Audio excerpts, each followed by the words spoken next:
건강에 대한 거룩한 주의 복음입니다. 오늘 안식일에 예수께서 바리새파의 한 지도자들에 들어가 음식을 잡수시게 되는데 사람들이 예수를 지켜보고 있었다. 그리고 예수께서 손님들이 저마다 위자리에 찾아오는 것을 보시고 그들에게 비유 하나를 들어 말씀하셨다. 누가 혼인잔치에 초대하니 위자리에 가서 앉지 마. 혹시 너희보다 더 높은 사람이 또 초대받았을 경우 너와 그 사람을 초대한 주인이 와서 너희에게 인맥의 자리를 내어주게 할지도 모르구나. 그렇게 되면 무한하게도 맨 끝자리로 내려 앉아야 할 것이다. 너는 초대를 받았거든 오히려 맨 끝자리에 가서 앉아. 그러면 너를 초대한 사람이 와서 결국에 저 밑자리에 올라앉게 하고 말할 것이다. 그러면 다른 손님들을 기다리며 너는 영화롭게 보일 것이다. 누구든지 자기를 높이는 사람은 낮아지고 자기를 낮추는 사람은 높아질 것이다.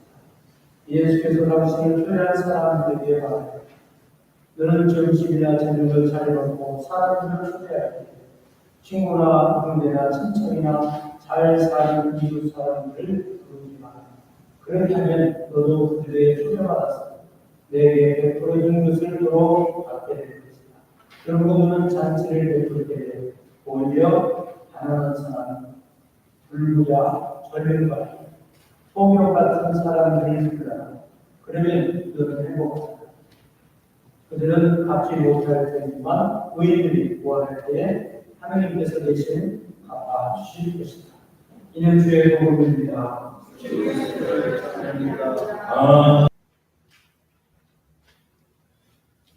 네, 성부와 성자와 성령의 이름으로. 네, 오늘 아침에는 하느님의 초합리적인 은총. 좀 제목이 조금 철학적이고 좀 어려울 수 있습니다. 초합리적인 은총. 네. 그래서 우리가 현대를 살아가는 사람들은 늘 생각하기를 모든 것을 합리적으로 해석하려고 합니다. 그리고 모든 것을 타산적으로 계산하려고 하는 경향이 강합니다. 그래서 사람들은 작은 일이라도 자기가 손해를 안 보려고 손익 계산을 따지게 되는 것을 볼 수 있습니다. 그래서 현대 사람들은 철저하게 실리주의예요. 내게 이익이 되면 움직이고 내가 이익이 안 되면 움직이지 않습니다. 그래서 결혼할 때도 마찬가지예요. 또 공부할 때도 마찬가지입니다. 우리는 결혼할 때 젊었을 때는 결혼할 때 그냥 한눈에 반해가지고 결혼을 합니다. 그러나 나이가 좀 들면은 조건을 따지고 또 내가 이 사람하고 결혼하게 되면 어떤 혜택이 나에게 주어지는가 보고 따지고 결혼합니다. 그러니까 나이가 들면 결혼을 쉽게 할 수가 없어요. 또 공부도 마찬가지예요. 우리가 부모가 늘 우리 아이들을 잘 때 이놈아 공부 열심히 해라. 공부해서 남주냐. 네 잘되라고 공부하는데 왜 공부를 안 하냐고 그렇습니다. 그러다 보니까 우리는 공부하는 것도 내가 공부해서 인류를 섬기고 나라를 섬기고 나보다 힘들고 어렵고 고통상한 사람들을 돌아보고 그 사람들을 조금이라도 섬기기 위해서 공부하는 것이 아니라 내가 공부하는 것은 내가 잘 먹고 내가 잘 되고 내가 성공을 해야 된다 라고 마음으로 공부를 하게 되집니다. 그래서 심지어는 인간관계에서도 마찬가지예요. 인간관계에서도 내가 이 사람과 관계를 맺으면, 인간관계를 맺으면 나에게 뭐가 도움이 될까? 밥이라도 한 끼 내가 더 사야 될 입장이라면 인간관계를 끊으려고 그러고 밥이라도 한 끼 같이 어울리면 얻어먹을 기회가 많을 것 같으면 그 관계를 끊지 않고 실타래 같이 얇은 인간관계도 계속 이어가려고 하는 것이 현대 사람들의 모습이다라고 하는 것입니다. 그래서 현대 사람들은 너무 똑똑해요. 그래서 내 것을 다른 사람들에게 내어주지 않고 받으려고만 하는 것이 현대 사람들입니다. 그래서 현대 사람들은 수고한 만큼 대가를 요구를 합니다. 그래서 직장 생활도 현대 사람들은 자기가 월급을 받은 만큼만 일을 하려고 그래요. 그래서 조금 더 시키면 지금 시간이 퇴근 시간입니다. 그래서 미국의 공무원들이 대부분 그렇잖아요. 아침에 출근하면 커피 한잔 하고, 그리고 동료들하고 얘기 한마디 하다 보면 점심때가 다 돼요. 그러면 일 몇 가지 처리하고 점심 먹으러 갑니다. 점심 먹고 나와서 또 커피 한잔하고 얘기하다 보면 점심때가 다 지나고 어영부영 하다 보면 퇴근 시간이 다 돼요. 그리고 또 퇴근 1시간 놔두고 또 다시 짐 정리해야 돼. 퇴근 준비를 해야 되니까 책상 정리하고 그러면 하는 게 없는 거예요. 그러면서 조금 1시간 좀 더 늦게 퇴근해야 될 상황이 되면 오버타임으로 해가지고 그것을 더 많이 받게 된다는 거죠. 현대 사람들은 자기가 일한 만큼, 자기가 근무한 만큼 이상을 하려고 하지 않습니다. 그런데 미국 직장 생활을 하는데도 한국 사람들을 사용한 직장은 정말 수지 맞은 사람들이에요. 미국 사람들은 애누리가 없어요. 근데 한국 사람들은 불러서 조금 더 일을 합니다. 한국 사람들은 그렇습니다. 그래서 이러한 태도는 신앙생활도 마찬가지예요. 신앙생활에서도 어떻게 하면 내가 좀 타산적으로, 이기적으로 신앙생활을 할까라고 하는 것이 교회 안에도 스며들게 되어졌습니다. 그래서 봉사하는 일이라든지 또 헌금하는 일이라든지 또 하느님 앞에 나와서 무슨 일을 할 때 항상 자기가 이 봉사를 했을 때 내게 돌아오는 것이 무엇인가라고 하는 것을 계산하고 신앙생활합니다. 다시 말하면 하느님과도 흥정을 하는 거예요. 네? 하느님, 내가 이만큼 했으니까 하느님께서는 이만큼 주셔야 됩니다. 하느님이 보고 얼마나 한심하게 했어요. 어떤 녀석이 자기 부모님에게 계산서를 청구를 했더라는 거예요. 오늘 내가 학교에 갔다 와가지고 엄마가 무슨 일을 시켰는데 이거 하고 이거 20분 하고 이거 30분 하고 이거 40분 하고 해가지고 내가 오늘 집에 학교에서 와가지고 3시간을 일을 했는데 시간당 요즘에 5,000원이니까 최소한 15,000원을 달라고 청구를 했더라는 거예요. 그래서 그 내용 편지를 청구서를 읽고 이 엄마가 다시 편지를 쓴 거예요. 그래, 내가 너에게 15,000원을 지불하겠다.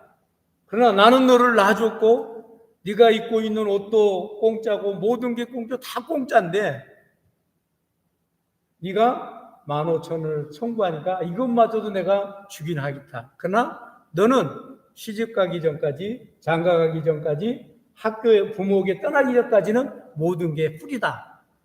이 녀석이 얼마나 낯이 뜨거워졌겠어요. 그 뒤로는 청구서에 부모에게 청구를 안 한다는 거예요. 그렇습니다. 우리는 하나님 관계에서마저도 give and take라고 하는 마음으로 신앙생활을 하는 경우가 많이 있습니다. 그래서 우리가 늘 그렇잖아요. 왜 우리가 로또가 당첨이 안 돼요? 예?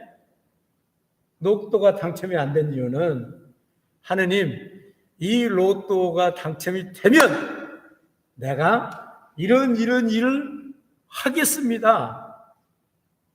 하느님께서는 거꾸로 얘기합니다. 너 로또 살 돈을 1년 동안 내한테 헌금으로 드려라.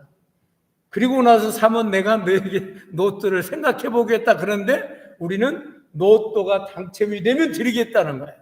하나님은 네가 먼저 내게 희생해라. 네가 먼저 내게 헌신해라. 네가 먼저 나에게 은총을 받을 만한 짓을 해라. 그러면 내가 축복해 주겠다고도 아니고 생각해 보겠다는 거예요. 그렇습니다. 그래서 오늘 예수님께서 제자들에게 주신 말씀이 이런 세상의 논리를 완전히 뒤엎는 초합리적인 은총을 우리에게 말씀하고 있습니다. 예수님의 제자들은 서로 누가 더 높은가에 관심을 가지고 있었습니다. 그래서 잔치 자리에 초대를 받게 되면 서로 높은 자리에 앉으려고 했고, 그리고 진정한 복에 대해서 알지 못했습니다. 그래서 예수님께서는 그들에게 진정한 복에 대해서 가르쳐주고 있습니다. 이 말씀을 통해서 오늘 우리의 이기심과 계산적인 마음을 내려놓고 하느님의 은혜로운 사랑을 나누는 그런 시간이 되어지기를 소망합니다. 첫 번째로 자기 중심적인 행위를 벗어던져야 합니다. 모든 것이 우리는 신앙생활할 때 생각할 때 나 중심에서 생각을 합니다. 나. 그러다 보니까 모든 것이 나라고 하는 것에서 시작하다 보니까 나밖에 모르는 거예요.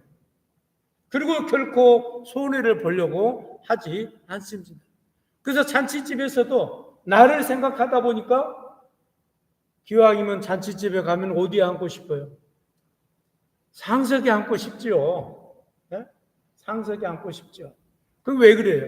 나 중심에서 모든 것을 생각하고 모든 것이 출발하기 때문에 그렇습니다. 이는 우리의 삶 속에서도 능히 볼 수 있는 그런 것입니다. 늘 우리는 나 중심적인 태도로 인생을 살아가는 경우가 많이 있습니다. 이런 행동에 대해서 보상과 잔치를 바라며 나에게 돌아올 이익만을 계산하는 것이 우리의 삶이었다라고 하는 것입니다. 그러나 내가 선한 일을 해도 사람들이 알아주지 않으면 아무리 가치 있는 일도 그것을 가볍게 여기는 것이 현대 사람들의 모습입니다.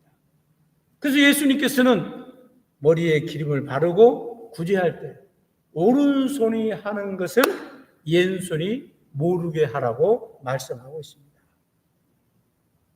그렇지 않으면 사람들이 보고 칭찬하면 이미 그 상을 받게 됐다라고 얘기합니다. 그렇습니다. 진정한 선행은 보상을 기대하지 않는 마음에서 시작하는 거예요. 그래서 항상 우리는 무슨 일을 하든지 나 중심에서 출발하는 것이 아니고 하나님 중심에서 출발을 해야 합니다. 그리고 내가 무슨 선한 일을 할 때 이 선한 일에 대한 어떤 결과를 기대하고 해서는 결코 그것이 선한 일이 될 수 없다라고 하는 겁니다. 진정한 선행은 보상을 기대하지 않는 마음에서 시작이 되는 거예요. 그래서 누차 제가 말씀드립니다. 여러분이 누군가를 도와주었으면 돕는 그 순간으로 그것을 잃어버려야 됩니다.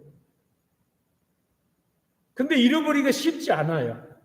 왜 그렇습니까? 제가 어느 분에게 시장에 가서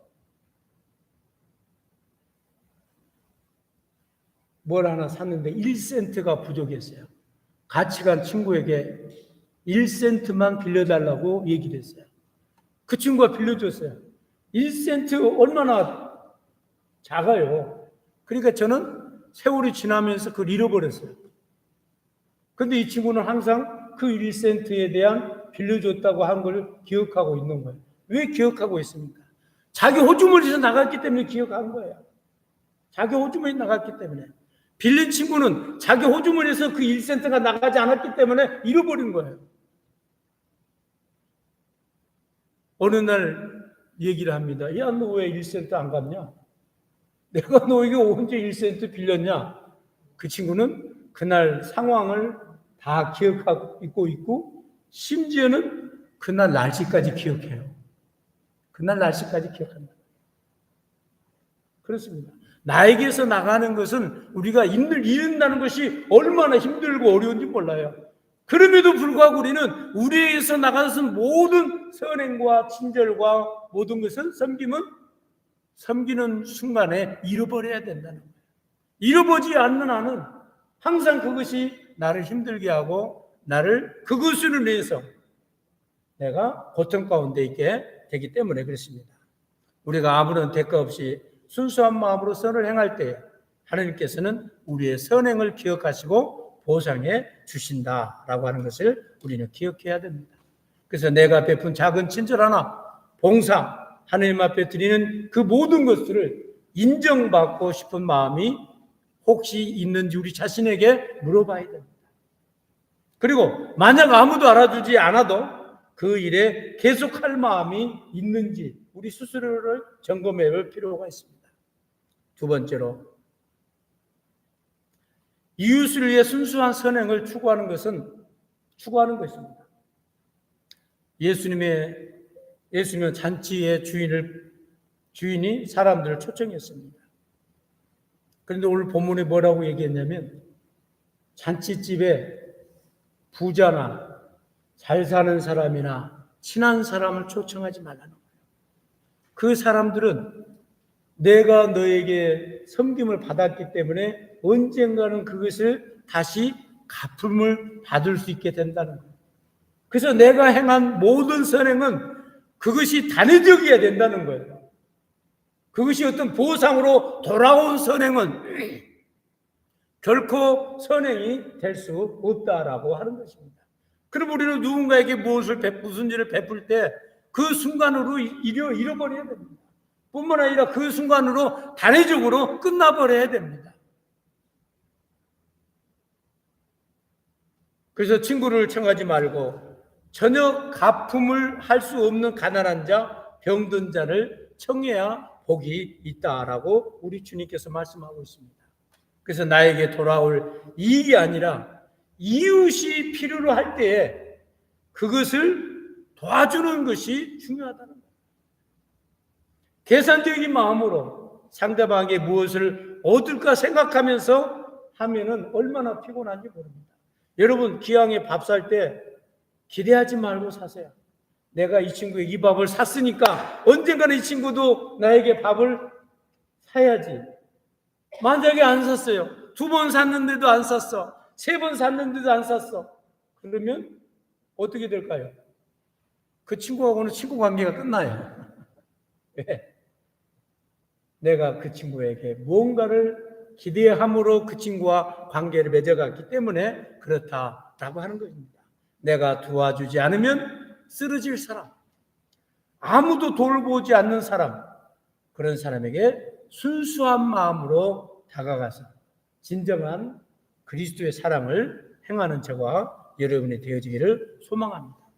이런 사랑과 봉사를 통해서 우리는 상대방의 기쁨에 동참하고 참 행복을 누리게 될 수 있다라고 하는 겁니다. 그래서 당신이 누군가의 선을 베풀거나 돕고 싶을 때 그 사람이 당신에게 무엇을 해줄 수 있는지 먼저 생각하고 있지는 않는지 우리 자신을 돌아봐야 됩니다. 그리고 당신의 도움 없이는 아무도 할 수 없는 어려운 이웃을 본다면 어떤 마음으로 다가가야 하는지 오늘 아침에 우리가 같이 생각해보는 저와 여러분이 되어지기를 소망합니다. 마지막 세 번째로 하느님의 초합리적인 사랑을 실천해야 됩니다.